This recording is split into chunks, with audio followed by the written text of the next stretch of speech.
Recon Athlete, episode 120. Chris Sanchez, Paul Rodriguez on the line. Shout out to Zach Luceto. He'll show up at some point. What's up, Paul? How you doing, man? Man, I'm good. I'm gonna ask you the question I asked you last Wednesday.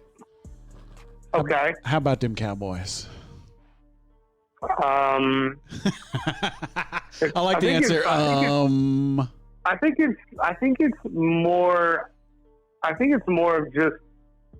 I don't think anybody's surprised anymore. I think really, and I've spoken with some people who are like in their 70s who have seen the Cowboys since the late 60s and kind of known of the Cowboys, and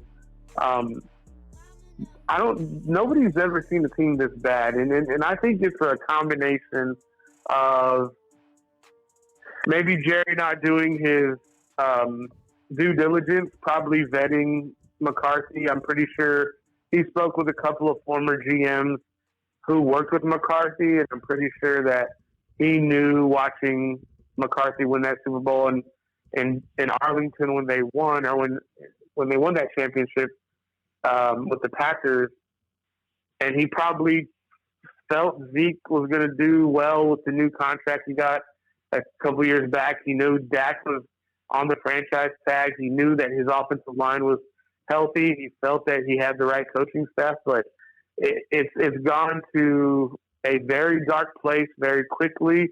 And I think now, the fans are truly, I don't want to say revolting. I want to say maybe frustrated.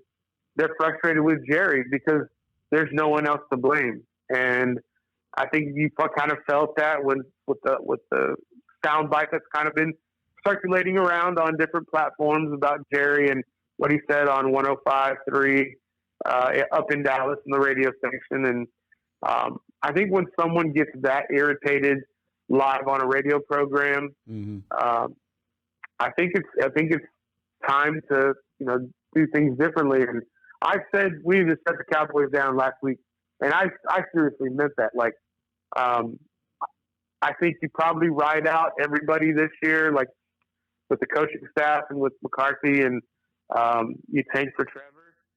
You're going to be in a race. You're going to be in a race with the Jets, and you bring in a different coach. And if Jerry was smart, he would fire himself as GM and bring in a real general manager and do this thing properly. But I don't think Jerry is going to do that. So, Cowboy fans are going to continue to shoot up their video screens, TV screens, staged or not staged. People are going to be frustrated. And if you're really that much of a Cowboy fan, die hard, that's great. And, you could have the 8-8 seasons for the rest of your life if you want that. But you're not going to get a Super Bowl. It's not going to happen. No, I don't think it's going to either. So, I mean, the last 10 days, the Cowboys fan has, even the ones like myself who weren't, big Dak supporters, we saw Dak go down. And it was sad. I was upset for him. I was like, dude, I mean, that sucks, man. That's terrible. Then you see Andy Dalton take over the reins on last Sunday. You see him get knocked out. The Cowboys lose 25-3. He basically takes he takes a vicious hit. None of the Cowboys players come to his defense. It's a big deal that day for a little while. Then we've got Ben DiNucci coming in to play quarterback. Stallion. Yeah, he's so we got him. Coming in. That's Sunday afternoon. Well, that's who we're probably going to go with. After I missed a step. After Dak got hurt last week, we signed Garrett Gilbert. Shout out Lake Travis. So we got him, and then Andy Dalton's going down. Then we got Ben DiNucci, and so now we've tried. I think we've got Cooper Rush back. Cooper Rush has been signed now. What's up, Zach? Shout out Zach. Zach just got here. What up? So we got Cooper Rush back. We end up trading Everson Griffin to the Lions. I say we because I'm a Cowboys fan. Cut Dontari Poe and the other guy, the cornerback. I can't remember his name. Daryl Worley. Trying to make some move. You're trying to do something. I guess Jerry's he's trying to. Yeah. Okay. Go ahead, Paul. No, there's a couple other things also too this week. The cornerback Awuzie is slated to start, as well as Zach Martin. Zach Martin's supposed to come back, right? So those are two additions I think will definitely help the weakest parts of the Dallas Cowboys. Shout out to Wes on the group messenger in the comments saying that Dallas is the worst team in the NFL. Yes, I wholeheartily agree. Not, I know it's funny. I don't think it is. I mean, I think the Jets are the worst team in the NFL. No, Chris. No, they're the only reason the Dallas is the worst team in the worst division in the NFL, and that's due to injuries, and that's due to, I think, poor coaching on the defensive side of the ball. And if like Dak was there, they wouldn't be the worst team. If their offensive line was fully healthy, they wouldn't be the worst team. If they were getting properly coached on the defensive side of the ball, and now I know who the guy was complaining. The guy that was complaining about these coaches not knowing how to do their job was Everson Griffin, because he got dealt. Yeah. And so that lets me know everybody who was chirping. And it makes sense for a guy to be chirping, potentially, allegedly, like Everson Griffin, because he came in as the free agent. So it makes total sense. And he was getting high-level coaching in Minnesota under that regime. And so for him to come in here to Dallas and probably get subpar coaching, he's like, these guys don't know what the hell they're doing. They don't know how to adjust, and it makes total sense whenever you watch the game. You kind of have a little bit of a football acumen. Yeah. And, shout out to BJ. He's on the watch party as well. He's probably going to only watch half the show because he has to go to bed. That's what he told me earlier. He's in agreement with me, He said he thinks the Jets are so much worse. But, I mean, does it really matter, though? I mean, is that even a debate that we need to be having right now as Cowboys fans? Is like, oh, yeah, well, who's worse, us or the Jets? That is not something that we want to be talking about.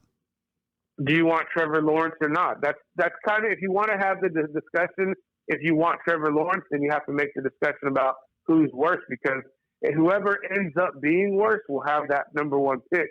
And not to mention, just on that note, as a side note, Trevor Lawrence has already said maybe he doesn't come out.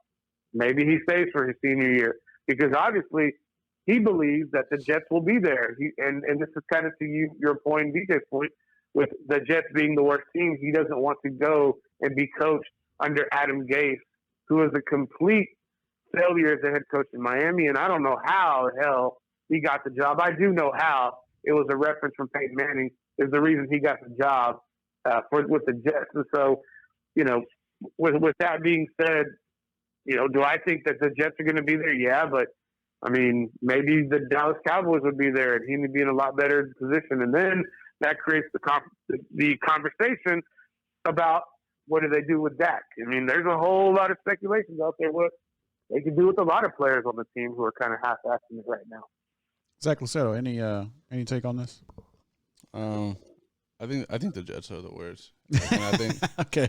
So I think when it comes down to like who's going to get the first overall pick, I don't think the Cowboys are in the discussion for that. I mean, I don't want, as a Cowboys fan, I don't want the Cowboys to be a part of that discussion. I don't want, the Dallas Cowboys to be so bad that we get get the number one overall draft pick. I don't want that. For a long time though, like the Cowboys are like in that like weird limbo area of teams that are too bad to ever be competitive in terms of a Super Bowl, but too good to ever be able to rebuild through the draft process. So maybe like a season like this and a high draft pick is something that the Cowboys need. Yeah. Okay. Fair enough. Let's take that. Let's go down that road real quick, Paul Rodriguez. Is this a point? I mean, obviously this could be a rebuilding season. We could, be like, okay, this is McCarthy's first year. Dak got hurt, blah, blah, blah. We got a lot of injuries on the offensive line. Defense is terrible. Mike Nolan is just, a horrible defensive coach that wasn't in the league for 6 years. I don't even know why he was hired by McCarthy. But that's a different discussion. If we were to go down that road, And I was talking about this just a little while ago with Nate Bill. Shout out to Nate, another Cowboys fan. I am not. It hurts to think about a 2 or 3 win season or a 1 win season, but I'm also not against them getting a really high draft pick next year. I'm not against that. So tanking for Trevor, I wouldn't be totally against it, but I also think like you kind of have your guy right now in Dak Prescott. But if you're like 2 or 3 games away from getting somebody like Trevor Lawrence, you think about keeping Ben DiNucci in there and like, holding Andy Dalton out? It's like the places that the Cowboys need, like pass rush, secondary, linebacker, quarterback. Those are all the top guys at those positions go early in the draft. Like number 1 overall picks are edge rushers, quarterbacks. Like 3, 4, 5 overall picks are cornerbacks and stuff like that. You know what I'm saying? So like for you to get a real like game changing, like dynamic of your team changing player at one of those positions that you need, you would have to have a top 10 pick. At least or a top 5. Right, yeah. So and that's where I'm at right now. Paul Rodriguez. I'm at like where I'm at right now is okay, if we're gonna have a 3 or 4 win season, why not make it a 1 win season and get the top draft pick? What do you think about that, Paul? Like, I mean, tank it. I'm not I'm not totally against it. Like Zach makes some good sense with that type of kind of breakdown as far as the needs. And maybe in all reality these contracts have overextended the Cowboys. I mean, you're overpaying for a pass rusher who is not producing. You're overpaying for a left tackle that's been hurt the past 4 years. You're overpaying for a middle linebacker who doesn't fit the scheme of Mike Nolan. So with all that being said, this is kind of what I've been talking about the past couple of weeks is where I think it's high time. And this is where a proper GM would come in and make these adjustments where you're going to start needing to either do one or two things. You need to restructure these contracts with these individuals, or you need to get them out of your house. You need to either trade them, which is going to be hard for someone to pick up that kind of contract, or you let them go, you take the cap hit, and then you have new money for the following year, which will probably be 2022. Well, that's 2 years away. Now, in the short term, what y'all are talking about right now, I think that Dak is good enough to get them to a Super Bowl with a superior offensive line and with a superior defensive line. And right now, I mean, I'm kind of leaning towards Zach's point right now is if there is a high-end offensive lineman or a high-end defensive lineman, I think you need to go and address that need now because offensive line can practically take away a lot of the deficiencies from the quarterback. And give him a little bit more time. He can probably check the ball down, let some of those playmakers make something happen underneath. What does a strong defensive line do? They take away all the mistakes off of the secondary. And so, you kind of want to build strong up front, and that's what Dallas has been known for, except they just put too much money in the wrong places and people aren't performing. The secret isn't a mystery. They addressed it. Strong offensive line, they're hurt right now. Pass rusher and Lawrence, he's not performing. And I think the scheme right now is also not fitting for the Cowboys personnel. And I think that's why they're playing so poorly. And now that you have Dak with his catastrophic compound injury, you have no cohesion, no chemistry with Andy Dalton in the offensive line or any other offensive players that were on the field when he got viciously knocked out of that game. And now with DiNucci coming in, a late round pick in last year's draft, and then backed up by, I mean, Garrett Gilbert, played in the XFL, played in the AAF. I mean, then we have Cooper Rush coming back. I mean, it doesn't look good, and it looks. What does look good is the silver lining is that they're going to have a high draft pick. Probably, I mean, I don't think they win. I don't think they win more than 2 games the rest of the season if DiNucci is the quarterback. And that means they'll probably pick in the top 8, maybe top 7. Ben DiNucci.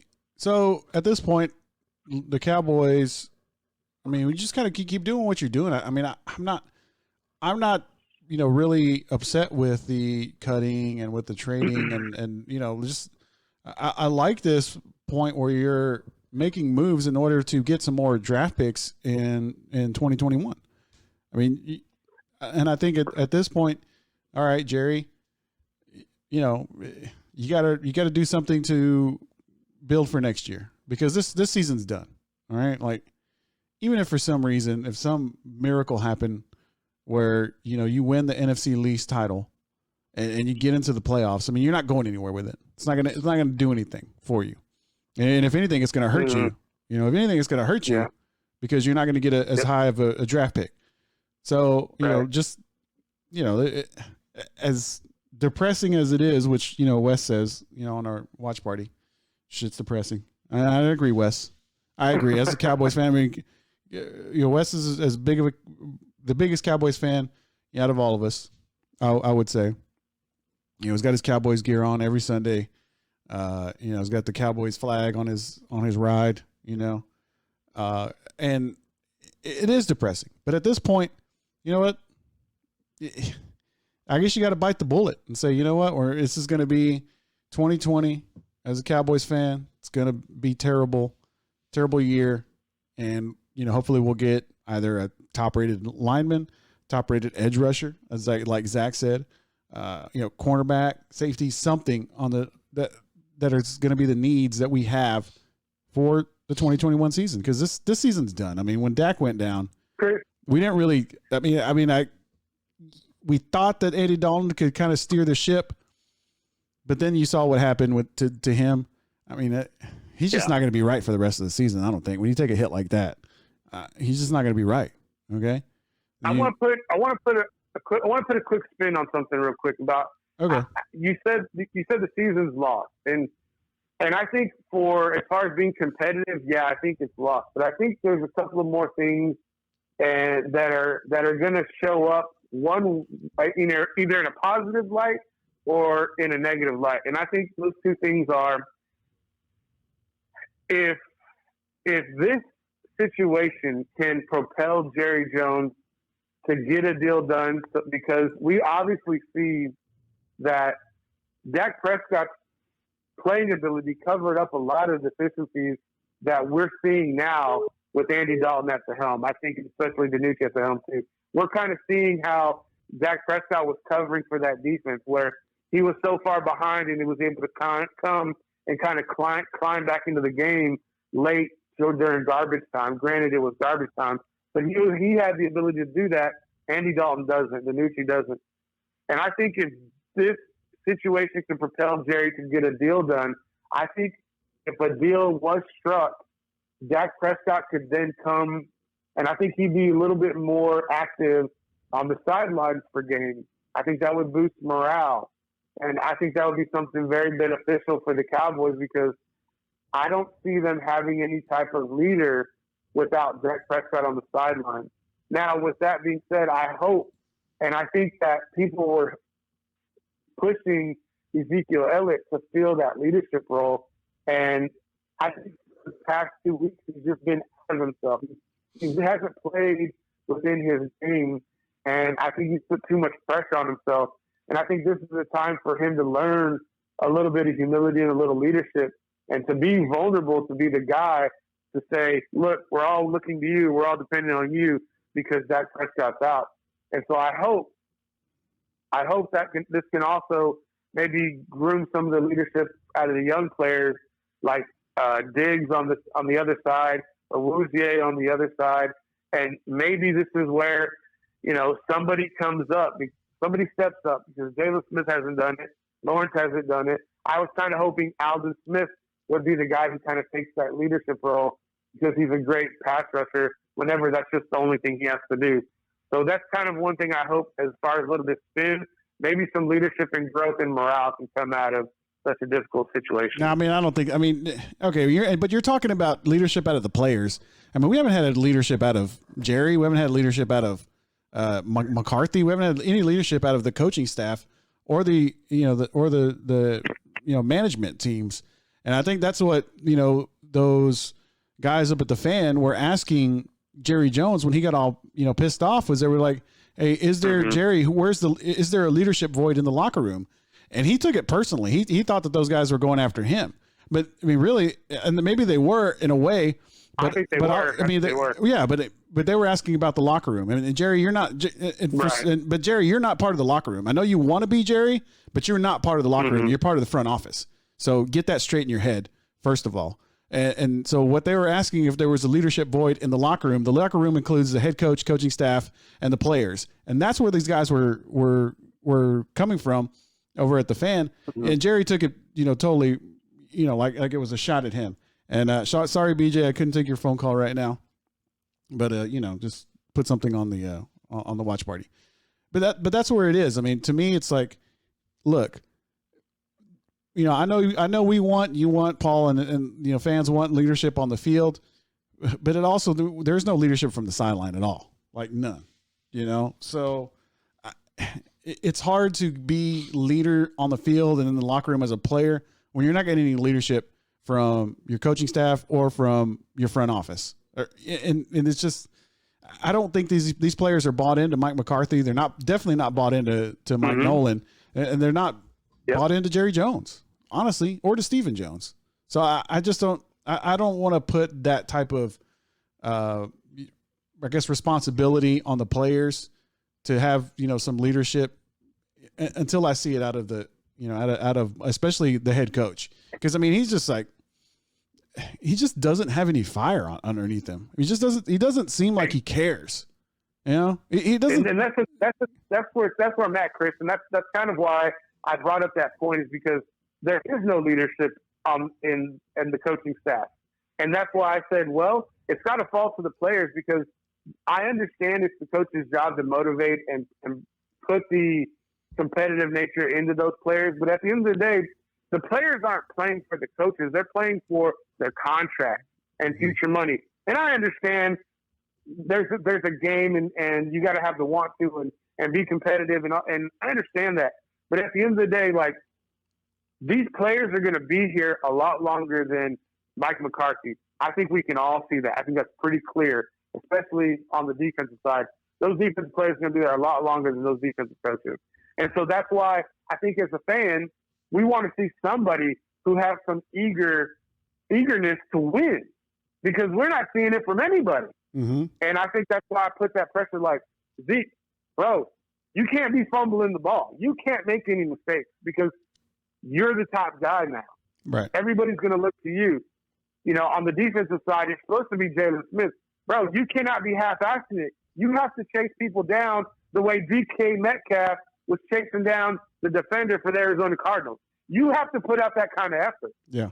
And it's a damn shame that people talking on podcasts and on radio have to push the envelope and ask these hard questions, and people get sensitive about it, like Jerry Jones, when, dude, you're supposed to be the top dog. Yeah. You're the guy who says, my hand doesn't get cramps right in checks. Well, bullshit. Obviously it does. But I digress. Zach Luceto. What? What's up, man? What's up? You doing all right over there? I'm doing good. That's a nice fire you got going on the fireplace over there. BJ's saying that we need help. I mean, BJ, you can get your own podcast. He says we got it all wrong on so many levels, dude. Well, like, obviously he knows Paul is on the phone, so what does he think is going to happen? Just tell me what you heard on the radio, BJ. Tell me what you heard on the radio. He's gonna offer me a trade. That's what he's gonna do. And that's the thing, like, and that's the thing, like, and that's the thing, like, also, like, he offered me a trade. He wanted Tyler Lockett, right? And so he offered me Zeke Elliott and Tony Pollard for Tyler Lockett, and then like a tight end that I didn't need, because I already have like 2 tight ends for Lockett and David Montgomery. And I'm like, okay, you're wanting a wide receiver 1 and a running back 1 for a low level running back 1, and David Montgomery for a low level running back 1 and a RB3. I'm like, nah, okay. So I come back at him and I'm like, hey, how about this? How about I give you Tyler Lockett and Devin Singletary for Zeke Elliott and Tony Pollard? Oh, well, I don't know. And it's like, no, bro, like RB1 for wide receiver 1, RB3 for RB low level for RB2. You know, like he's still getting the better end of the deal. He's still getting the better end of the deal. We should just all link up. He can't. But for some reason he can't make a fair trade.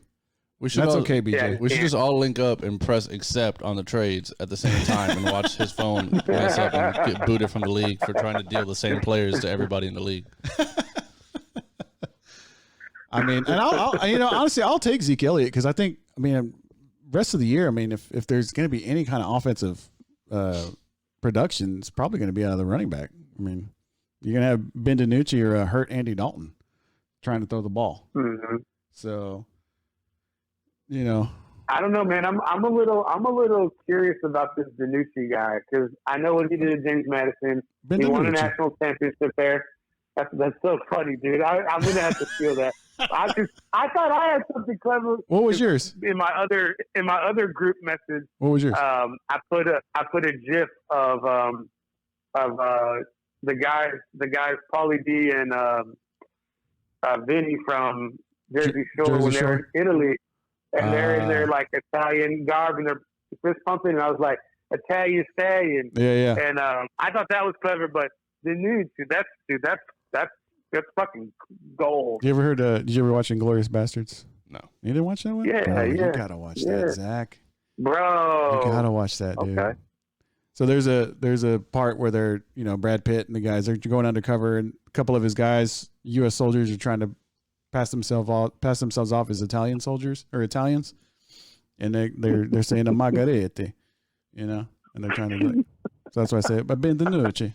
But anyways, if you haven't seen Inglourious Bastards, you should check it out. All right, Recon Athlete episode 120. Chris Sanchez, Paul Rodriguez, Zach Lucero. Shout out to BJ. Shout out to Wes. Shout out to my cousin Christina. Shout out to Casey Johns, who was on the watch party here. Sorry, Christina, for not hitting you up when I was in Lockhart today. Stopped by Kreitz Market. Shout out Kreitz Market, our sponsor. It was dope. Yeah. I went there with my parents. I got some brisket, got some ribs, and some sausage. And I got a little bit of cheese, a little bit of onions, and some crackers. I didn't need the barbecue sauce because it was so good. And I got to hit up Kalunga because I saw some T-shirts, man. They got some dope T-shirts, some dope hats, too. So, Kalunga, I got to hit him up about those hats. All right, Zach Lucero, so the Longhorns won. Mm-hmm. Did you end up watching the game? No, I looked at the box score. That was it. You didn't go back to watch it? It's popped up on my YouTube channel a few times to watch the highlights, and I'm just like, nah. You didn't? No, nothing. Why? I gotta stick to my guns, dude. They won 27-16. You're still until they make a bowl game. Until they make a bowl game. You're still boycotting until the bowl game. Yep. So this is a big game. number 6 Oklahoma State Saturday, Halloween, 3:00. Texas is going to take on the. I know it's a bummer because I like Oklahoma State too. So I wish I could watch just to watch Oklahoma State, but I can't. Why do you like Oklahoma State? I like Spencer Sanders a lot. Chuba Hubbard. Yeah. Well, I like Spencer Sanders when he was in high school at Denton Ryan. Oh, okay. I think they're the best team in the Big 12. So I watched their little ESPN Plus piece about them. So and so I guess I can't really ask you about the Longhorns because you didn't really watch them. Yeah, I heard. I saw Joshua Moore had a good game. Mm-hmm. But I mean, he had a good game. He had flashes the first few games, the ones that I watched. I think you kind of expected him to put it all together, and hopefully it's something that he maintains for the rest of the season. But that's really all I can say. Yeah, I mean, no turnovers, right? No, the defense didn't cause any turnovers. Right. Right. Yeah. Yeah. So I mean, of course, you had a Baylor team that was just riddled with COVID. So they're not Wisconsin. Yeah. Wisconsin, Nebraska has been canceled, by the way. Big Ten came back last week. Paul Rodriguez, did you watch the Longhorns? I did watch it. I was pleasantly surprised. Yeah. I was pleasantly surprised. I was a little concerned at the end of the game for them to kind of give up 13 points the way they did. But I think Sam played well. I'm great. I was grateful that they let Bijan Robinson start the game. I think that's something that they should especially do this week when they play Oklahoma State. But just don't have him pass protect on third down. If it's third and long or third and medium, and you're going to pass, I don't think he's ready for pass pro yet. But I think he did a good enough job. I mean, of course, they didn't convert on that first drive, but once they got rolling, I think the running game was a real pivotal piece for them for that dub last week. And I've been watching the line on this. Mm-hmm. On Sunday, the line for this game opened up at 2.5. It's still currently 3.5. It's kind of held. And I'm a little concerned why Vegas thinks this is nearly a pick'em game. If you kind of look at it, I know that I think Ingleworth, the quarterback for Oklahoma State, is a freshman, Mm-hmm. but their running attack is just so potent right now, and they're relying heavily on their defense. But they're averaging they're allowing 12 points a game for defensively for Oklahoma State. So I don't really think that's going to fare well for them, with Texas averaging 45 a game for points 4. So this should be kind of a weird kind of game, but I think Texas has a shot. You know, if Ellinger can play lights out and he can convert on third and long with, passes to Eagle or whoever's going to get in the mix there, because it's kind of right now, we'll see on who's going to be getting the ball when it's third and long. I mean, there's still an outside chance that the Longhorns are able to get into the Big 12 championship, right? Yeah, if they win this week, I mean, they have a lot of momentum going into the rest of the year, because I don't think they'll play another competitive team like Oklahoma State the rest of the year. I don't think anybody's going to be even close, personally. I think Iowa State has got, as long as they don't wear their gooned out, blacked out uniforms, I don't think Iowa State's ready to play with Texas, especially if it's a game in Austin. Mm-hmm. But Oklahoma State, I think, is going to be the biggest challenge. And, this could be one of those games where it goes into overtime again. And Texas has a lot of experience playing in 2 overtime games this year. Texas beats Oklahoma State. Zach, you still going to wait till the bowl game? Yeah, because, I mean, it's like Paul was saying, they're really not going to have a test other than Oklahoma State. But, unfortunately for Texas, it doesn't really work like that. It just when we think that they're not going to get tested, a team that shouldn't test them does. Even like you said, Paul, how the score wasn't really indicative of how Texas played, because unfortunately in typical Texas fashion, they started to give up some points to Baylor at the end. And I mean, you can't do that in the Big 12. If you start allowing offense to any team in the Big 12, they're going to score it in bunches, not just threes, not even just sevens most of the time. They're scoring multiple touchdowns in a row, especially with the type of football seasons just in general that we're having this year. So no, I'll continue to not watch. Yeah. And I mean, looking at these games, you look at the schedule, for, Oklahoma State. I mean, they opened up, what was it with, was it Tulsa? Who, Texas? Oklahoma State. Yeah. Yeah. After they got some games postponed though. Yeah. 16-7. 27-13 over West Virginia. They handled Kansas 47-7, and then squeaked by Iowa State 24-21. I mean, so yeah, they're number 6. They haven't been healthy though. Right? Are they healthy this weekend? From what I'm looking at, it looks like Spencer Sanders is supposed to play. Okay. Well, all right. And let's see how polished he is. He's going to be rusty. Is he going to be Spencer Sanders midseason form? I mean, you never know what you're going to get when you got a guy coming off the bench. What's the weather going to be like in Oklahoma and Stillwater this weekend? It's going to be probably cold. I don't know. I don't think there's going to be any adverse kind of weather, but I don't want to get excited about the Longhorns because of a win over Baylor. I mean, but it is big for these players. Let's be honest. It's big for this team. because everybody was down on him. I'm still down on him. Zach's definitely down on him because he's not even trying to watch these guys until they make it to a bowl game. A lot of people are down on the Texas Longhorns still. If they're able to pull something out of their butts and win this game in Stillwater and have some type of momentum, like Zach said, going into West Virginia, into Kansas, Iowa State, and then Kansas State, which that Kansas State game is probably going to be their biggest test. Although, you can't hell, when you're the Texas Longhorns, you can't even try to overlook the Kansas Jayhawks because they might beat you, depending on how much effort you come out every week. If you get past this Oklahoma State Cowboys, you're going to have some momentum, and there's a outside possibility that you're going to win, that you could be in the Big 12 championship, and at that point, you don't know what's going to happen. Definitely not going to be in the college football playoff. Let's not get too crazy about this thing. But you could get a big bowl, Yep. This is a huge game for Tom Herman. He's definitely on the hot seat. I mean, that thing is burning up. And if they're not at least competitive in this game, Paul Rodriguez, you think Tom could be out if he loses to Oklahoma State, maybe significantly?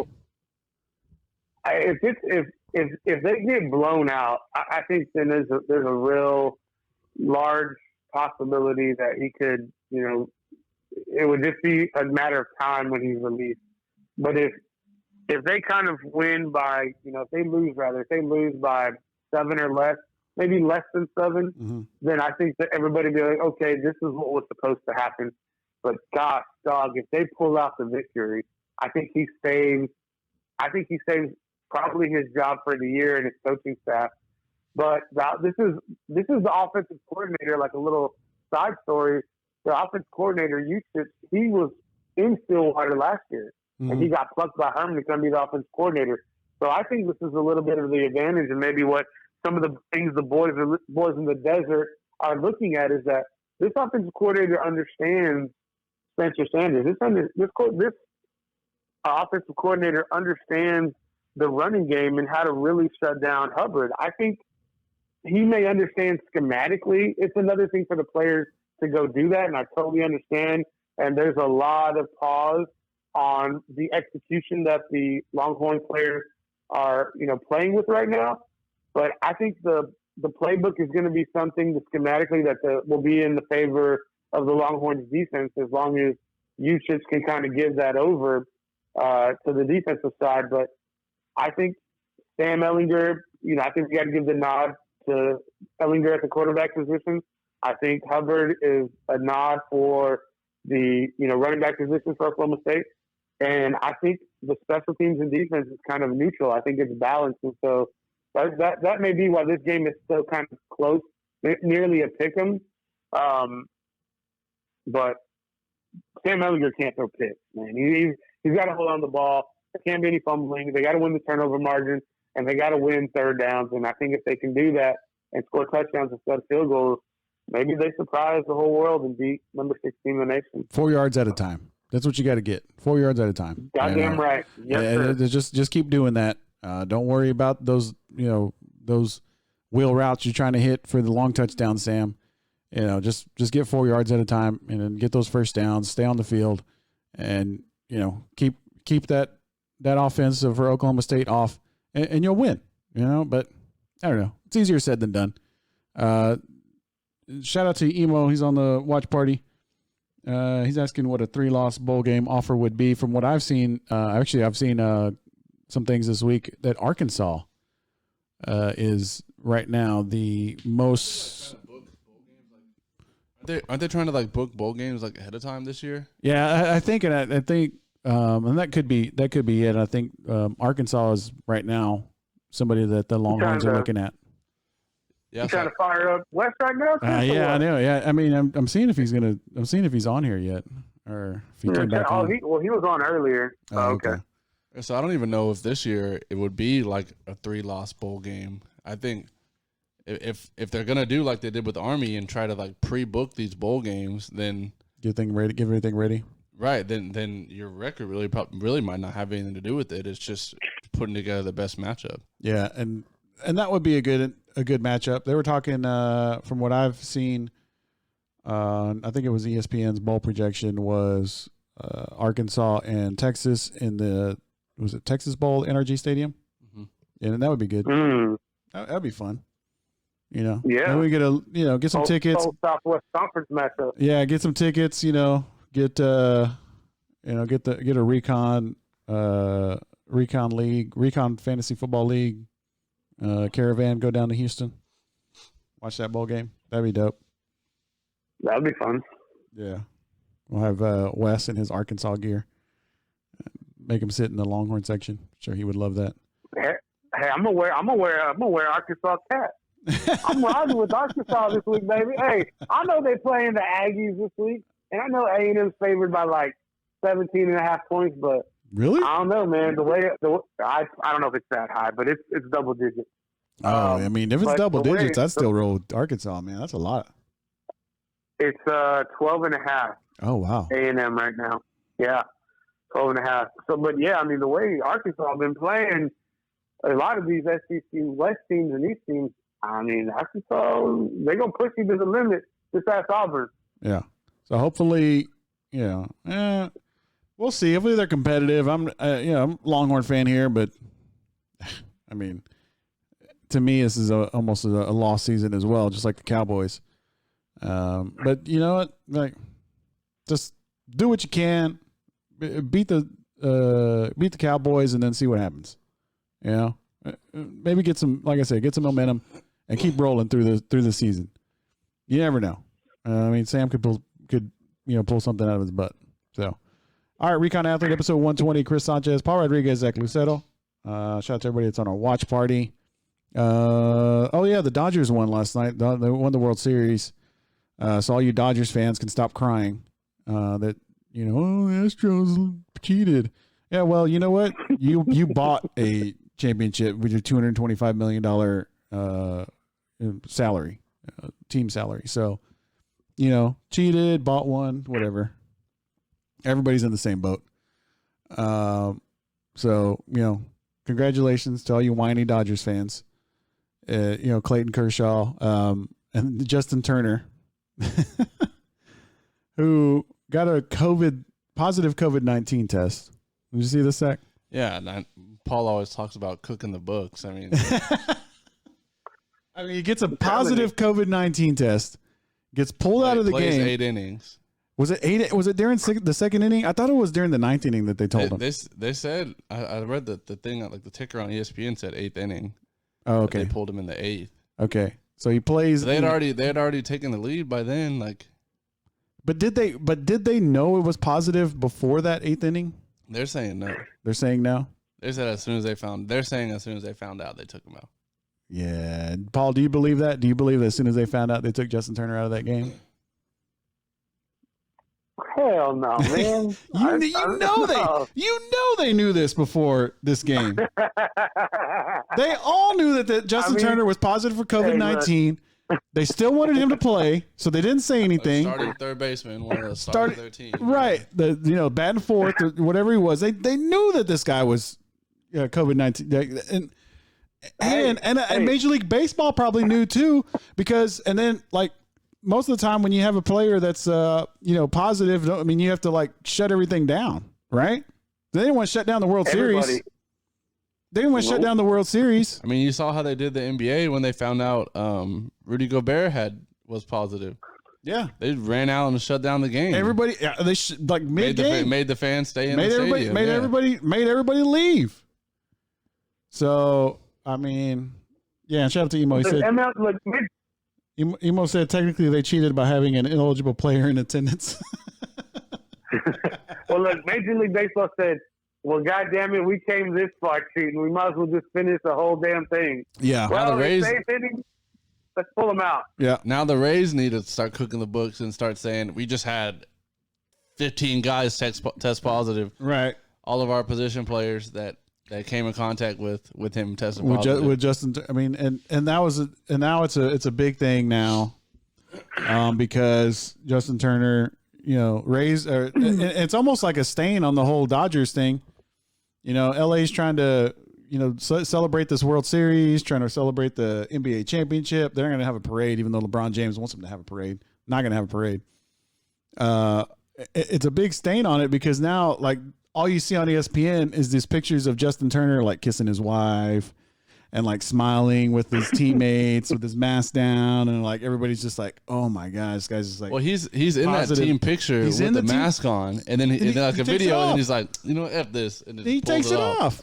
Yeah. And he knows he's positive. Well, I mean, I don't know. Maybe he doesn't know. No, he had to know because they took him out. How selfish can he be? Yeah. Selfish human being. Yeah, bro. It takes all of us, guys. It takes all of us. I mean, it's just ridiculous. But like I said, congratulations to all you whiny baby Dodgers fans. Hey, they cheated, Chris. Remember, they cheated. You got your World Series. You know, you spent $225 million a year to get it. So congratulations. That's great. Risk the health of everyone. Yeah, risk the health all of Arlington, Texas. Of all of Arlington, Texas to get it. But you got it. So Clayton Kershaw, you got those demons off your back. The Dodgers got the demons off your back. It's been 32 years. I think it's been something like that.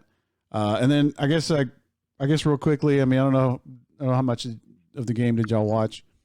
But the big thing, especially right afterwards, was Kevin Cash, the manager of the Rays, taking Blake Snell out of the game. Well, then just the interviews of all the Dodgers guys, like of the Dodgers manager, of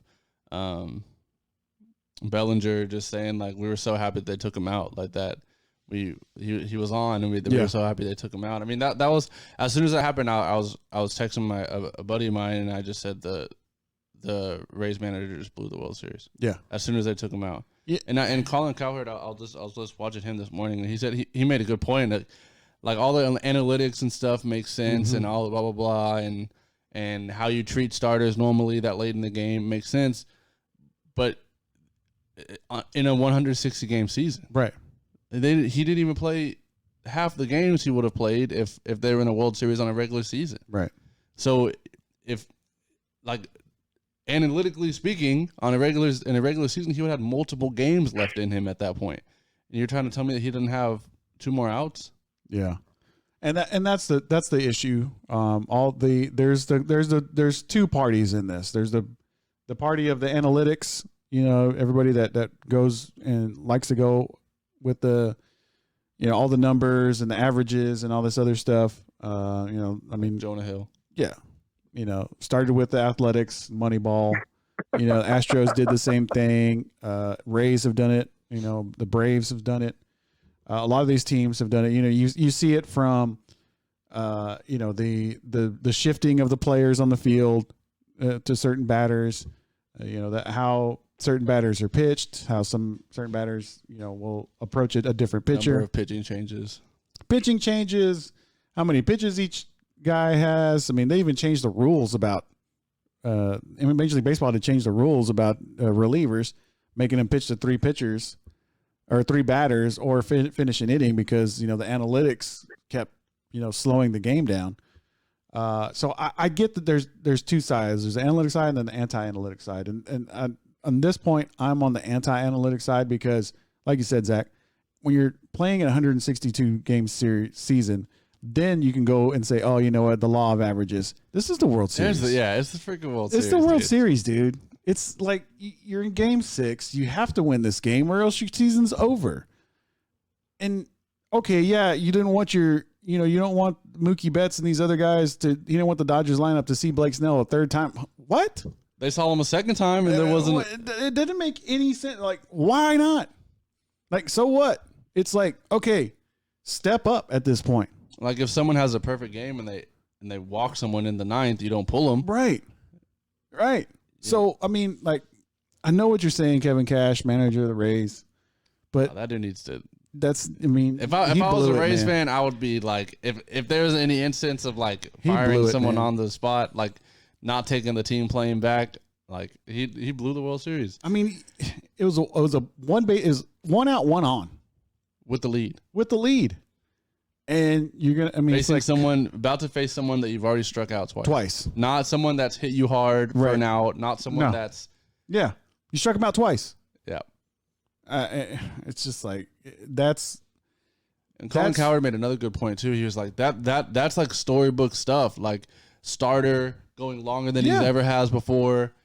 finally gives up a hit and comes back and wins the game versus what best case like versus so I had a friend in college who he was my college roommate who he was one of those people that just like didn't have a filter with the things he would say. Yeah. He would just say like things like he was thinking, but like that this doesn't need to be said.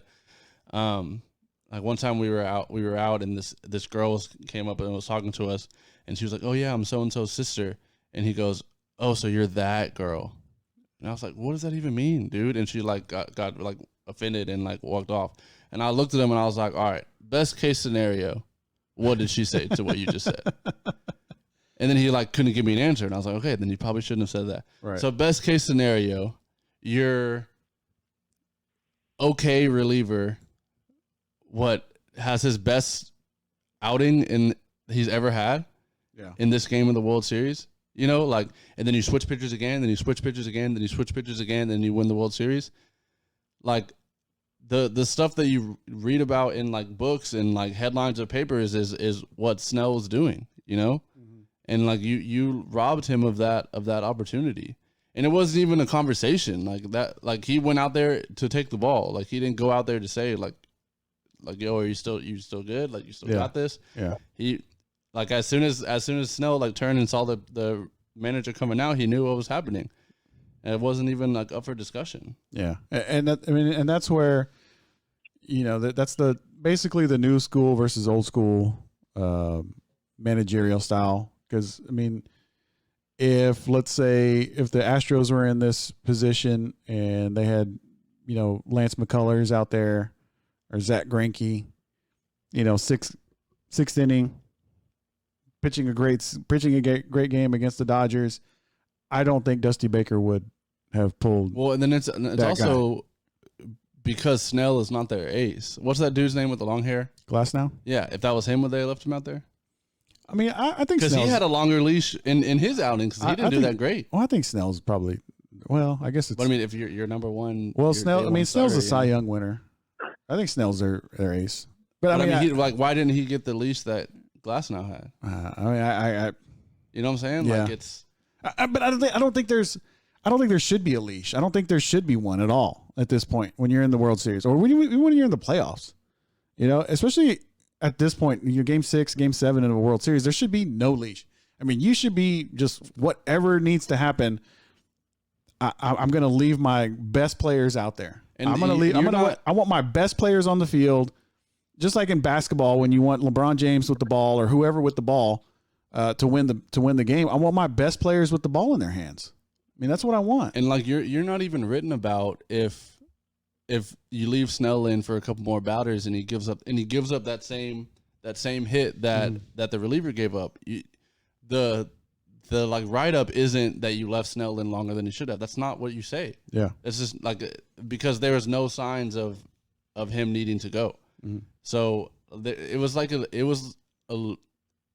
win-win situation leaving him in, and you chose to take him out. Well, I mean, I don't know. I mean, you know how the media is. I mean, I don't think they would have. Damned if you do, damned if you don't. I think it's with the media. It's like if he would have left Snell in there and Mookie Betts hits a two-run home run, the headlines are going to be Kevin Cash should have took out Blake Snell because that was the third time that Mookie Betts blah blah blah blah. I really think that's what it. I mean, come on, this is the media we're talking about, right? But like none of the listen to the broadcast. Like none of the analysts on the broadcast were even talking about pulling him.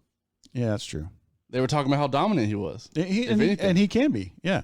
And he was. Yeah, he was. Shout out to Snupe. He says Snell and Ace. And if anybody knows baseball, I mean, I know no baseball. You know some baseball. Snoop, baseball, just baseball hit. Blake Snell, yeah, Ace. And you leave your best guys out there, man. I mean, I was watching the game last night. I was chilling. I was, reading some stuff, reading about the Longhorns, reading about Cowboys, and watching. And then, I look up and it's sixth inning, and I'm like, oh, base hit. And then they're like, oh, here comes Kevin. I was like, what? He was at like 70 pitches. I was like, yeah, he's like 73 pitches. I was like, why are they taking him out right now? There's high school pitchers that have more pitches than that. I did not get it. Now, granted, it wasn't just that move. That move No, didn't. It was that move. It was that move. wasn't. You listen to any of the post game stuff from. It wasn't just that from move. the Dodgers. It was that move. Well, I mean, maybe for this game, but in the whole series, I mean, the Rays, I think they had 2 guys that were batting above 200 for the World Series. Yeah, there was a lot of guys in their batting order that were like Zunino really bad. Yeah, Zunino had like 1 hit the whole series. Yeah, I think yesterday. I don't even think. Yeah, I think he had 1 hit. That was yesterday. He was 0 for like 13. Zunino didn't have any hits. The other middle infielder, he didn't have no hits. Adames didn't have. Adames was like 1 for 13. Everybody was hitting like under 200, except for Kiermaier and maybe a Rosarina. Yeah, that was it. And that's basically your. What was the Rosarina hitting? Was he in leadoff? I think so. I remember he's in the top at top of the order, and then your number 8 hitter. Everybody else was hitting below 200. I mean, it was a miracle that they even won 2 games. Really, I mean, they had that miracle finish. Guess the argument you can make is that they made it there off of their analytics. Yeah, so. I guess so. And then there was that miracle finish on that game Saturday night where it was just like a bad news Bears play. Rosarina scores from first, after who was it? God, it wasn't Bellinger in center field. It was Chris Taylor. Yeah. Chris Taylor boots the ball out in center, makes a, throw home. The cutoff, it was cut off and then thrown. And it was a bad throw from first. Rosarina coming around third does a flip because he's trying to go back to third base. If you watch that, what happens on that play is he runs out of his helmet and his helmet falls back and hits his foot. Yeah. And it makes him trip. Yeah. And then he's like, but then he realizes he's going to get thrown out. So he's trying to stop. Yeah. Does a flip. Then there's a bad throw to home. And then they go, and that was probably one of the most craziest things that I've ever seen.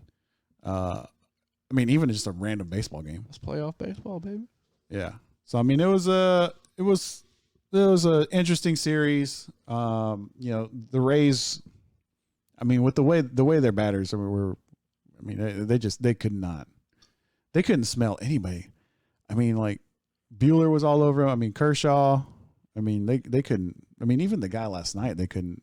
Right. It was just like, dude, this is like their fourth pitcher. As they were trying to make the narrative about Snell, and then they were like, oh yeah, by the way, the Dodgers as a team have like 12 strikeouts. Yeah. Yeah, and it was just like, it's like, oh yeah, by the way. Oh wait, the Rays only have 2 hits too. By the way, nobody on the Rays team is hitting above 200 except for 2 guys, for the whole World Series. Even G-Man wasn't doing anything. Yeah, he only got like 1.5 at bats a game. Well, and that was the other thing too. Like they hit G-Man Choi first last night. He had only hit in all season long. He had only hit at the top spot 1 time. One time. It's just that analytics stuff. One time. I guess you have to say that. Dude, he's batted first 1 time the whole season, and you're going to bat him in game 6? And like at the top of the order? Every game, once you got to like the 8th or 9th inning, you would hear Joe Buck say like, oh, the Rays only have 1 person on their bench that they haven't used. Yeah. And like that Phillips dude, like it was like, who the hell is that guy? It was just a coincidence, like no moves left type thing that he was left in the game to have that at bat the other day. Yeah. Because normally they just pinch run him and then sub for some and then put someone else in to play defense. Yeah. Yeah. So anyways, like I said, Dodgers win. That's baseball talk. Baseball. Dodgers win. They get to gave everybody COVID. Let's see. Shout out to Reed that's got on the watch party. Shout out to Texas Point Outdoors. Paul, you got what did you get from Texas Point Outdoors? Is that a fishing hat? Man, I got me. I don't know. I guess it's a fishing hat. I don't know what it is. Hell, man. Huh? It's just because it's kind of hard to describe. Like, I think it's a fishing hat, but I think it could be like so much more. It's definitely for a beach, or it's definitely for something outside, outdoorsy. That was the biggest thing I kind of wanted to put together. Was I wanted something. I know it's getting close to wintertime, but it's Texas. Mm-hmm. You can still go fishing. You can, it's got a great design. And I think the biggest thing is, I'll say this, it fits my big ass head. That's the one thing. So, it's really well constructed. That was the other thing too, is like, sometimes we get these palm hats these straw hats, and they're just a little flimsy. This one's got a great, just a great bill on it. It's got a great shape. And, dude, that shield, like, the patch that's on there, that's a really well-designed patch, and it's a quality hat. So, man, it feels like $32, $33. Like, go get one of these straw hats. I mean, you get some stickers with it. You get a little extra swag. Comes in a really great box. Shipped very well. Rigid packaging. So, and it got here in a day. Nice. Like I ordered it Sunday. Got here Monday. All right. Here, go get one of these hats. Yeah, go to Texas Point Outdoors. Go get some. He's got hats. Hopefully, he's got some tumblers in coming up. Yeah, they're in there. They're in there. All right. Shout out to Snupe joining us here. He's just getting back from. I'm assuming from the studio doing his. Oh yeah, I got to turn the mic on. Never done radio. Doing it. I did, dude. I worked because I went to the Texas game on Saturday, and then I filmed the game on Monday night. So I threw myself. Snoop been to like every Texas home game. I know, right? Yeah. I was saying Longhorns. I guess they're the same color as Longhorns. Westwood Warriors with the big win Monday. And I was gonna go, but it was too cold, dog. Like I went outside and I was thinking about it. I was like, maybe I'll go to the game with Snoop. And I was like, I went out there. I was like, I was legit miserable last Friday. I was like, I think I'm gonna stay in. Yeah. Were you? I was like, nah, I'm gonna stay in. It hurt. It was so cold that it kind of hurt. Did it? But I had on like 5 shirts and a sweater, so yeah. But shout out Western Warriors, shout out RJ Martinez, big win over Stony Point. Nate Anderson, yeah, 3 touchdowns. Dude. If he gives them balance and the defense has swagger, it's a different. They're better than the 2016 team, I think. The last one that made the playoffs, in my opinion. And that's the thing. Like Westwood can always score. Will Jennings? Yeah. I mean, they can always score points. Westwood's always been able to score points. It's been on the defensive side of the ball. And from watching a little bit of the mixtape, you can go to Flex ATX to check that out, even on Instagram too. Watching a little bit of the mixtape, you saw that defense, flying to the ball, making good tackles, just and being like rowdy. Being rowdy, yeah. Yeah. They were really into it. They wanted to play defense, So shout out to Westwood Warriors. Westwood's always good when they got to do with dreads. Westwood's always good. And that isn't often. You know who else I saw was rowdy? Vandegrift. Oh, okay. I made a comment during the game. Like when I was up, I go like in the press box. I go like talk at halftime and sometimes in the post game as well. And like they just looked like they was having fun. And like it just had me thinking like those blowout games are fun because like you play and then you've done your job and you're done. You just get to hang out. You watch your friends play that don't normally get the chance. Like, so you're hype seeing your boy that never plays, like make a tackle or something. It's just fun. Like, so they were, and I think that's like what they needed. Like, cause it would suck to beat a team like Vista Ridge and then get tested by McNeil who shouldn't test you. And then you're like, wait, well, was that a fluke? Like, are we really as good as we thought we were after beating Vista? Mm-hmm. So to roll Vista and carry that momentum and beat McNeil, I think it's really snowballing into something pretty good for Vandegrift. All right, and let's go ahead and throwing up the F. Yeah, since we're talking, and quit throwing up the F. They still are. We'll see. Okay. Oh God, I don't want to go to that right now. You got to get them to do. Well, yeah, I am, and they are starting to. But I think that the kids will dictate when it's dead.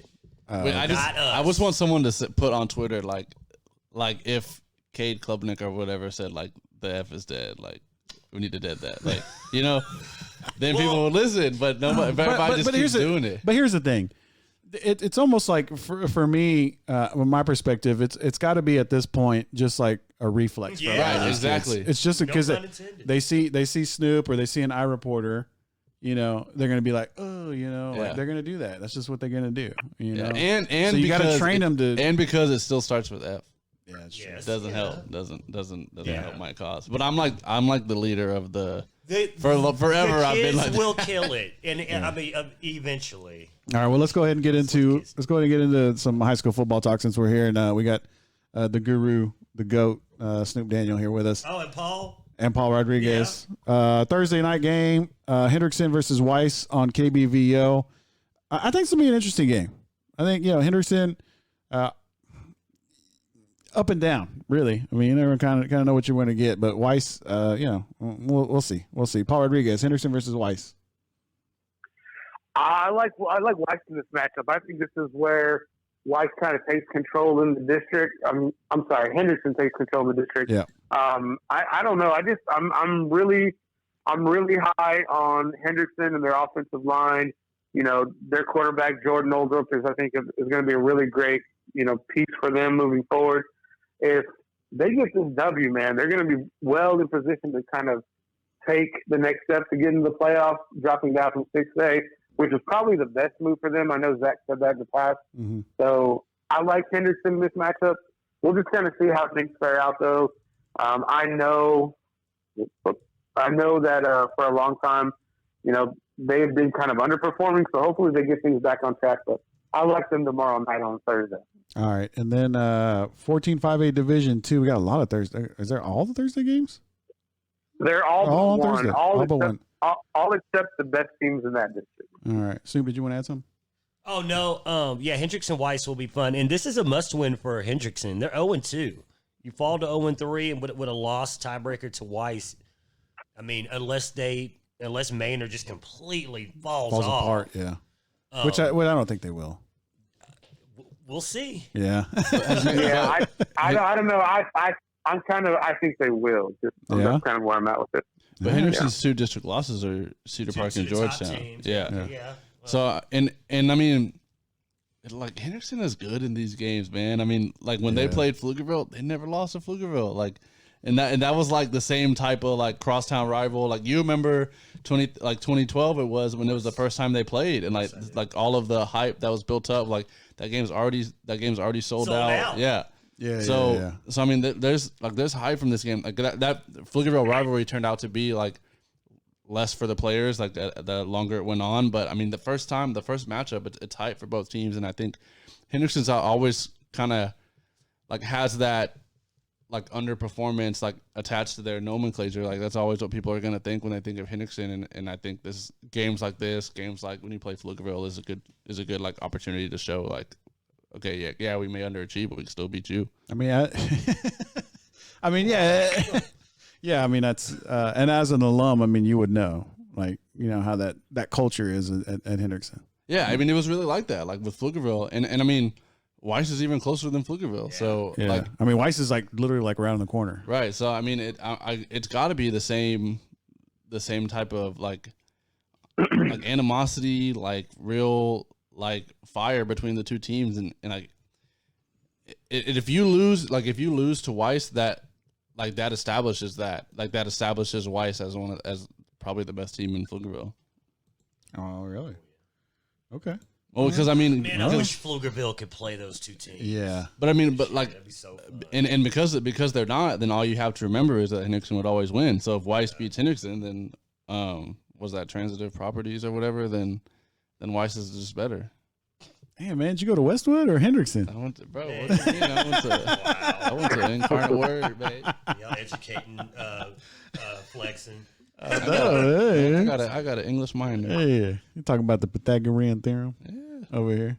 All right, 14-5-8 Division 2, Northeast versus Travis, Lassa versus Crockett, Navarro versus McCallum. Anybody want to talk anything about those games? What has it been like covering that, or like doing the coverage you have of that Lassa program? They seem pretty like they're really liking, like they're all in on their football program. Yeah, well, it's football, and they're a brand new school. So yeah, even though they stink on the field, I think that they're into we play varsity football.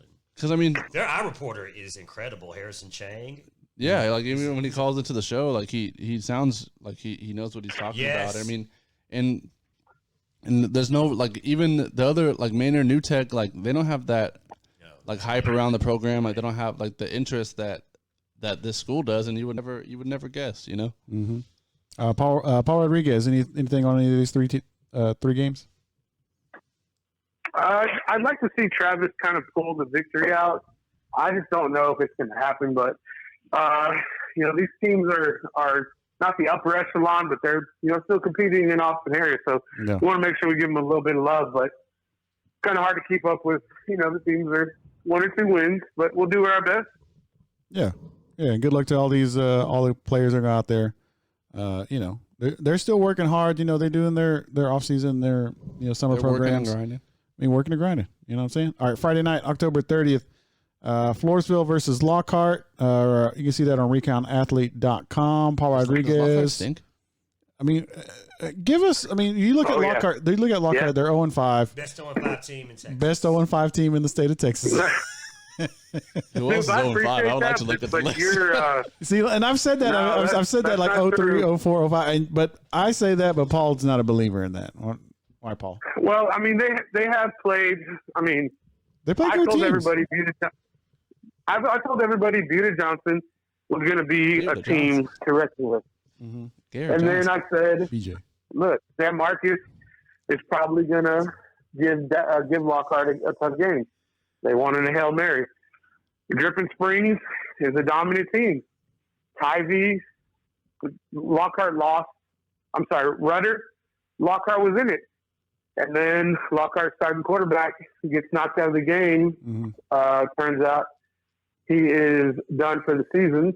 Dang. with a head injury, and now they're back to a sophomore and junior quarterback to lead Lockhart, and put up 3 points last week. Floresville's not that great, but they have a really strong running back. I think it's a 3-star kid out of Floresville. Mm-hmm. But I don't see Lockhart doing very well this week. Probably another L, probably competitive, but when they lost their starting quarterback, Jackie Edwards Jr., he was Dave Campbell's preseason offensive player for the district. And with him being out, I don't really think they can kind of get things on board. Will they probably pull a victory against Medina Valley? Yeah, I think so. Could they beat Floresville? Yeah, I think they can. I just don't anticipate it. All right. Well, you can see that. Check that out, recounathlete.com. Also, shout out to the Sarge and Coach Amato and everybody over at Lions Pride Sports Broadcast. You can check that out. Go Lions. 25-6A, Round Rock versus McNeil. Cedar Ridge versus Vandegrift. Zach Lucetto. You know, I'm excited for the Cedar Ridge game. Yeah? I am. I think, granted, like my claims a couple weeks ago that Cedar Ridge probably has the next best defense in the district was kind of proven wrong with who was it last week? Round Rock, right, Snoop? Mm-hmm. With Round Rock. But I think that was a big bounce back game. It was the other Ridge. Vista Ridge, yeah. Battle of Ridges. So I'm excited. I still think Cedar Ridge is good. I mean, they always play Vandegrift tough. I think it's the coaching over there that really has Vandegrift kind of tuned in. Them and Stony Point always play. Them, Stony Point, and Westwood, I think, always play Vandegrift really tough. And I think that just goes to show like some of the best coaches over there. Westwood's gonna be nasty. Oh, that's gonna be a nasty game. So a lot of trash talk. I'd still pick Vandegrift. I think the offense is really coming together. I talked to Coach Sanders after the game, and I talked to Coach Mauser after the game, and I was like, man, come into the season like you would really think you have a lot of question marks in the skill positions, losing all the guys you lost, but like that unit is coming together really nicely. Graylin Spring, Taylor Dumar, Ryan Shepard, Ryan Back, all like that. It's turning into like a really, really strong skill unit at Vandegrift. Nice. Paul Rodriguez, Cedar Ridge, Vandegrift. I don't know. I think I got humbled a lot whenever Vandy kind of put that hurting on Vista Ridge, and I did too. I thought that was gonna be more competitive. I totally 100%, and I personally don't feel Cedar Ridge has the same type of offensive firepower that Vista Ridge has, and so I'm gonna stand firm. I bet against Coach Sanders once with that Vista Ridge pick, and I'm not gonna do that again until maybe Round Rock plays Vandegrift, and then maybe we'll have a discussion. All right, Snoop, you got anything? Well, see, McNeil and Round Rock. Oh, yeah. I think Lockhart may be better than McNeil. Maybe. Well, what's his name? Luke Hutchinson. He's gonna start playing soon, I think. Yeah. Oh. They were scared to put him in. They suited him out. Well, and Coach Sanders said they prepared for him all week. All right. Crazy. I thought he was out for the season. Yeah. I've been saying that all week because you told me. Yeah. Well, because that was the report. He was out for the year. Yeah. All right, 26-6A, San Marcos versus Austin High. Bowie versus Aikens, Hayes versus Westlake, and then Lake Travis versus Del Valley. Paul Rodriguez, which one of these do you want to talk about? I mean, I really want to see what Hayes does against Westlake. Yeah. I don't think it's going to be. Yeah, I really want to see what Bryant Lewis, Durant Hill. I want to see what Will Agnew. I really want to see what that offense can do. They're going to break the shutout streak. Yeah or not? Break the shutout streak? No. Coach Salazar ain't going to let that happen on his watch condition. I'm just going to put it out like that. But I really think that, this will be this won't be a complete. I'm gonna put it this way. I think 21 points will be scored by Hayes, and that's saying a lot for the Westlake Chaparral's defense. Just putting it there. Okay. All right, Zach, you got any of these? Who was Bowie's district losses to, Snoop? They only have one. Austin High. Austin High. Or they have three. Yeah. One. Well, they have one district. One district loss. Yeah. So they're 1-1. Yeah. And I think I still think that Bowie is the next best team in that district over Hayes. Oh, really? I can't wait. Well, so we have to see. I don't know. Ooh, that's a toss up. I just you know think what? so. I would say Durant Hill and Bryant Lewis are the best. Or the two of those two teams. It's Durant Hill first. I still think Durant is more talented than Bryant Lewis, and then it's Jason Gaines. So, you said what do you think, Paul? Paul's been on Hayes forever. I like Bryant Lewis first, just because he can do, I think, more things. I understand how talented Durant Hill is, and Jason Gaines is a monster. I get it, but if I had to pick, I'm going to pick Lewis first. I would say this: I think Gaines is still second. To be fair. All right. 11-5A Division I, Pflugerville, Maynard, Georgetown, Cedar Park, all on bye. And you got Anderson versus Leander. And beginning of the season, I heard a lot of talk out of Anderson. A lot of talk. Some talkers. And then granted, Leander's only had one win, but I feel like, this will be. Leander almost beat Maynard. Yeah, that's what I'm saying. Like they almost beat Maynard under that umbrella of the. I mean, I guess so is Anderson too. Like that I've been saying these last few weeks that we're dropping down to 5A is one of the best things that ever happened to them. So I think, I mean, if you saw Anderson and Leander playing like the last like 5 years, you'd be like, wow, that's a snoozer. Mm-hmm. But this could be a good game. Yeah, I think so too. So you saying Leander that's the best thing they got was go down to 5A? Yeah. I mean, honestly, like Leander, Pflugerville, Hendrickson, Anderson. Yeah. Anderson but so like a few years ago, was it like 4 years ago when Maynard went down to 5A? I wasn't a big fan of it. Only because in the Austin area, there are more competitive 5A teams than 6A teams. For sure. You know, I agree. Like, you could also even argue that's the only reason why I was like, because everybody was like really like excited. Oh yeah, we're going down to 5A. We're going down to 5A, and I was like, but like, then you're gonna play, Cedar Park, Georgetown, Hutto, like all these other these 5A teams that are all competitive. And when you think about 6A teams in the Austin area, I mean, like Westlake, Lake Travis, Bowie, and like that was it at that time. Like, maybe Pflugerville. Snoop, I'm excited because I know for a fact that we're gonna have Austin area teams make really, really deep runs in the playoffs, and I like branching out and talking about some of those state power schools. Mm-hmm. And I think you could even argue, like your point, Chris, that there's more like mainstays here in Austin in 5A than 6A. There's more mainstays at the state championship level in 5A than there are in 6A too, with teams like Alito and things like that. Right, exactly. And I mean 6A, like it was Cedar Hill for a while. It's Duncanville, or is it North Shore, or is it the Woodlands? Like that has a little more parity in 6A than 5A. Yeah, I mean, because you see like Travis in there every now and then. Now. Right, Westlake, exactly. Westlake every now and then. Westlake wins a lot. But then when's the last? Like for instance, I bring up Alito. When's the last time Alito wasn't playing for the state championship game? Yeah. Fair enough. Oh my God, is this break? What's breaking? Is this breaking news? Wow! Oh my God! What happened? So Quinn Ewers just decommitted from Texas. Oh, that is not great for Texas. Dun, dun, dun. Man, I was like, hold on, is this new? I mean, do I have anything? No. Oh yeah! Oh my God! Yes.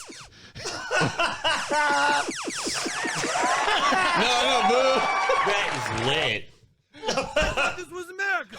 Huh? Yeah, well, it is America. I'm sorry, I thought American this was America. choice. Oh wow. That's crazy, dude. Everybody That said is- there's no way he would decommit because he's like Sam Ellinger. He Yeah. just loves Texas so much. Oh, that is huge.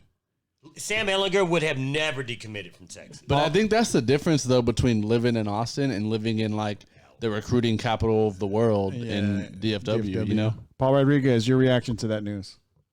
So the rumors right now is that it was really coming down between Texas and Ohio State, in between these two teams. And I think right now with Ohio State, and we've kind of talked about this with COVID, who would benefit from the recruiting aspect. And as long as Ohio State, I think, stays COVID-free, took in the books or not, right now the rumor mill is that Ohio State has overtaken the University of Texas and caused Quinn Ewers to decommit. Breaking news. Ohio State. All right, 12-5A Division One. Buda Johnson, BJ versus Lehman. Harlandale versus BJ, Veterans what? Memorial. Buda Johnson. Dripping Springs versus McCollum, and Seguin versus New Braunfels Canyon. McCollum drip game is canceled due to COVID. Oh, is it? Dang. The next time they play is hosting Lehman on the 6th of November. All right. Paul Rodriguez, you want to talk about Buda Johnson versus Lehman or any of these games? Man, I'm tired of this goddamn COVID. That's all I got to Oh, say. no. 13-5A Division 2. Bastrop versus Eastview. Rouse versus Cedar Creek. Glenn versus Elgin. And Brenham versus Conley. Paul, any of these games you want to talk about? No, let's. I want to move on down to the game from last week. We'll keep moving. From last week?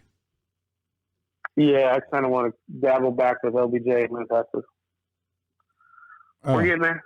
14-5A Division 2. Liberty Hill versus Marble Falls. And then 13-4A. Marble Falls is talking a lot of smack like they're going to beat Liberty Hill. Oh, really? That should be interesting. Well, they are all over yeah, social media, yeah, like right, old dude. school trash talk. Yes. Well, Old here's school another trash side talk. note. Liberty Hill just dropped out of the top 10 last week with their. I think they went easy on scoring, and they only scored 49 points.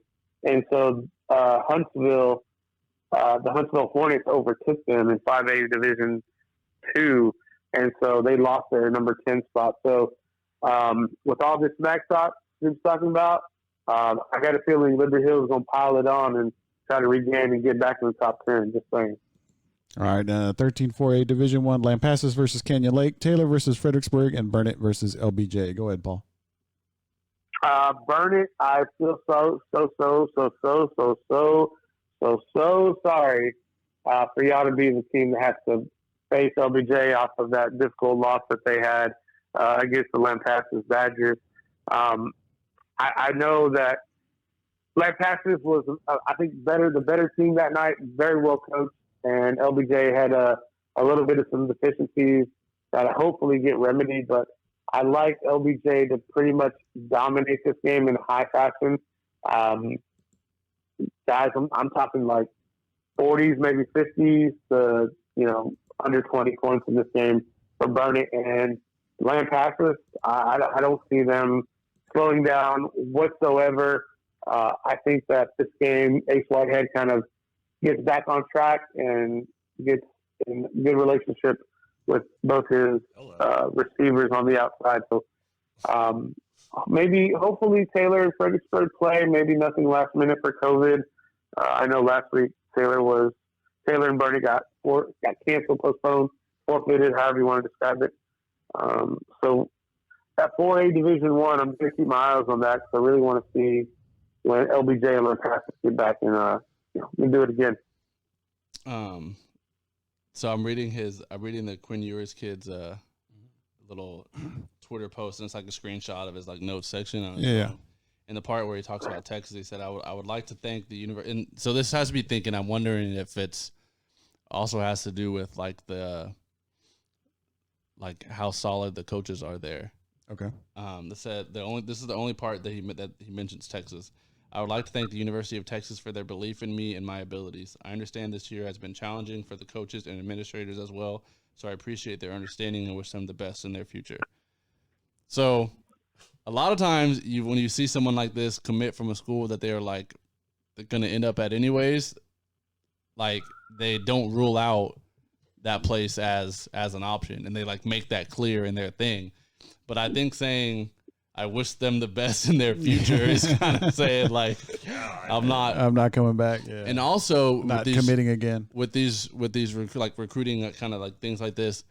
A lot of times you see them put the names of the coaches, either the coach that recruited them or the head coach, and he doesn't put any names in this. He doesn't say I would like to thank coach. I would like to thank Tom Herman. I would like to thank whatever that the offensive coordinator's name is, Yelsich, Urich, whatever.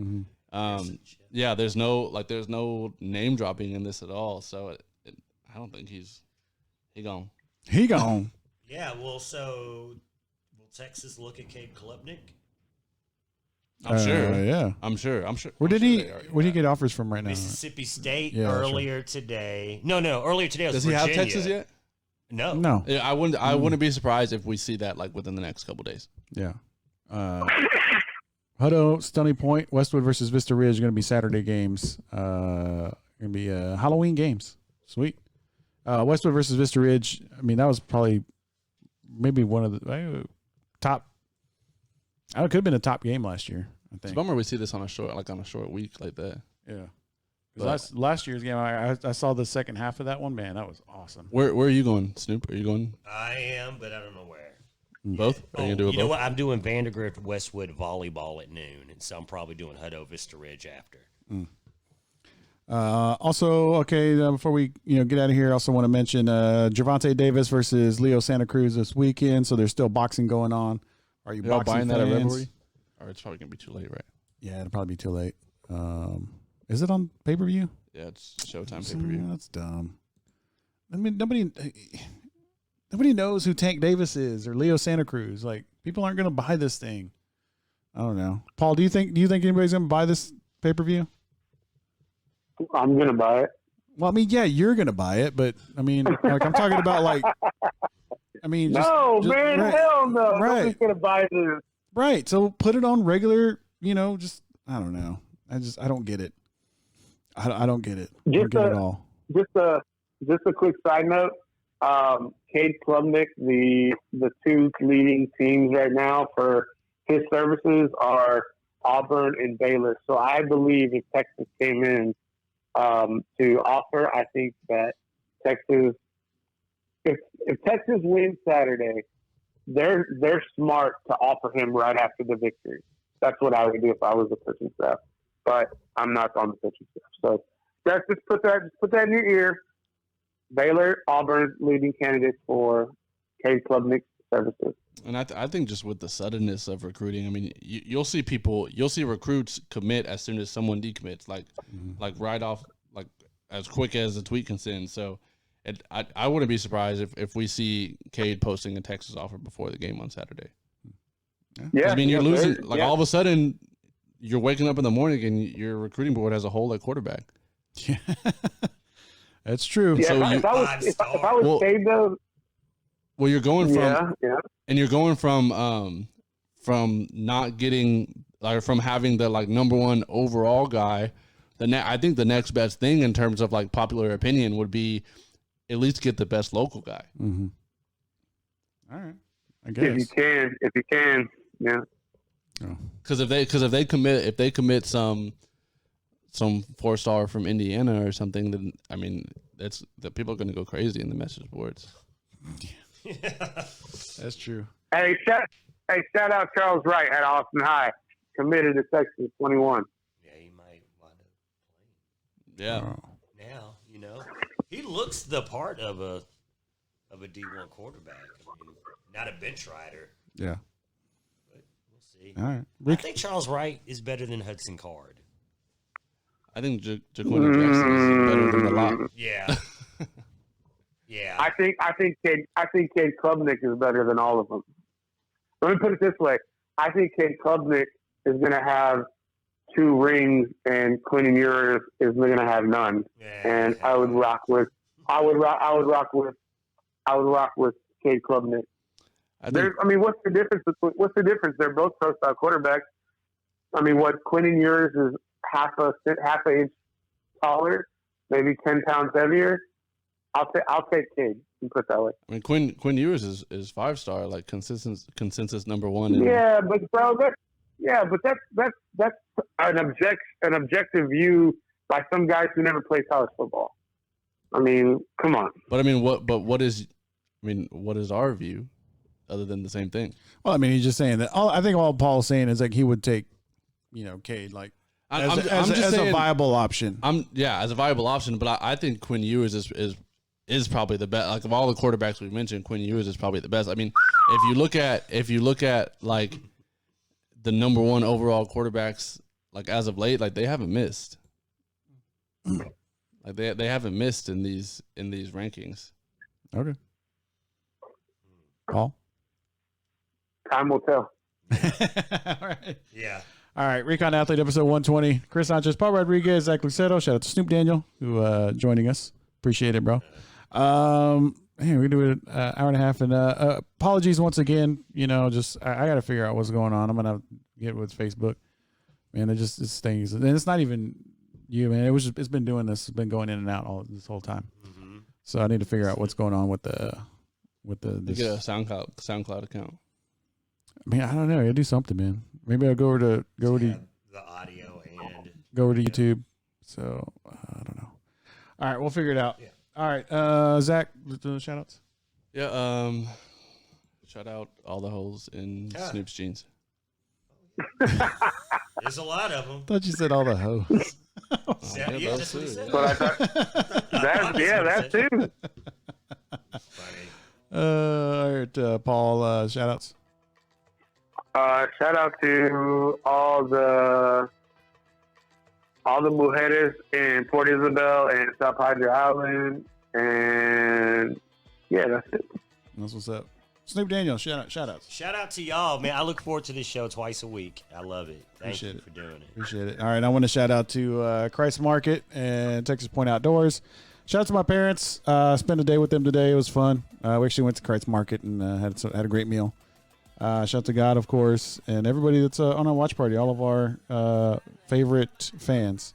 We'll see you on Saturday morning, 10:30. We'll talk some more Longhorns, talk some more Cowboys, and just whatever it is. And I got some homework for Zach. Maybe I'll talk to him. I'll let him know. Watch the Queen's Gambit yet? Zach? Watch the Queen's Gambit on Netflix? I don't know what that is. No. Okay, you got to check it out. All right, Paul Rodriguez, do your thing. Ladies and gentlemen, if you're enjoying this podcast, please like, subscribe, and comment down below your favorite movie from 2010. I hit the bell, the notification bell. We'll let you know we upload. We out. Adios.